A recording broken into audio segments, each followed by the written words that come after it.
At dahil nakakatakam nga naman ang pares ni Madam Diwata at hindi naman tayo makapunta ng Pasay City, kaya naman ito nga at nagluto na lang ako dito sa bahay. Ang sarap nga naman talaga ng ganitong klaseng pares, lalo na kung kompleto ka sa sahog, meron kang fried garlic, onion leeks at syempre ang chili garlic oil. Nako, panalong panalo na talaga to. Kaya naman kung hilig nyo din ang ganitong pagkain, tara! Una nga natin gagawin dito ay gagawa muna tayo ng soup base para sa pares. Sa isang mixing bowl, nag-add ako ng 3 cups of water, nag-add din ako dito ng 1/3 cup of soy sauce, and then nag-add na rin ako dito ng 1/8 cup of oyster sauce, 1/4 cup of cornstarch, at syempre maglalagay din tayo dito ng ground black pepper at 1 teaspoon of 5 spice powder. Optional lang pala ang paglagay ng 5 spice powder, kung wala kayo niyan ay okay lang, basta ang mahalaga ay makapaglagay kayo ng kahit isang star anise. So after natin ito ma-mix ng mabuti ay iset aside muna natin yan, at dito naman sa part na to ay magigisa na nga tayo ng mga aromatics. So ang una ko ang ginisa dito ay itong bawang, sinunod ko naman ang sibuyas, at syempre maglalagay din tayo dito ng maraming luya. At kapag nagisa na nga natin itong mga naunang aromatics ay mag-add pa tayo dito ng peppercorn at syempre ang star anise. At para mas perfect ito ay mag-add pa tayo dito ng onion leeks, and then after nyan pwede na natin ilagay dito ang mixture na nagawa natin kanina.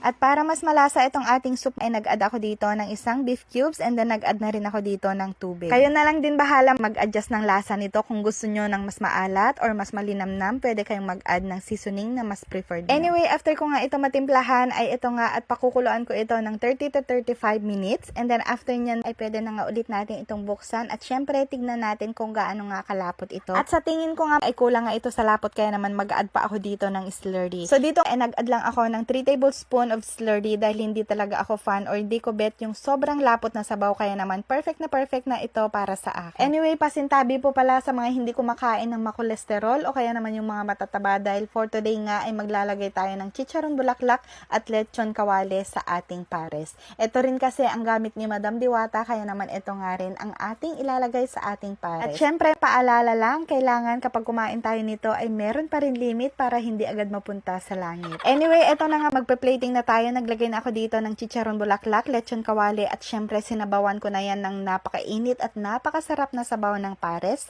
Naglagay na rin tayo dito ng fried garlic, onion leeks, at syempre ang chili garlic oil. Grabe, sobrang bango ng aroma ng sabaw at napakasarap talaga ng lasa nito, kaya naman ito nga hindi na makapag-antay ang aking mga customer. Pwede ko na nga raw itong inegosyo dahil sobrang sarap talaga.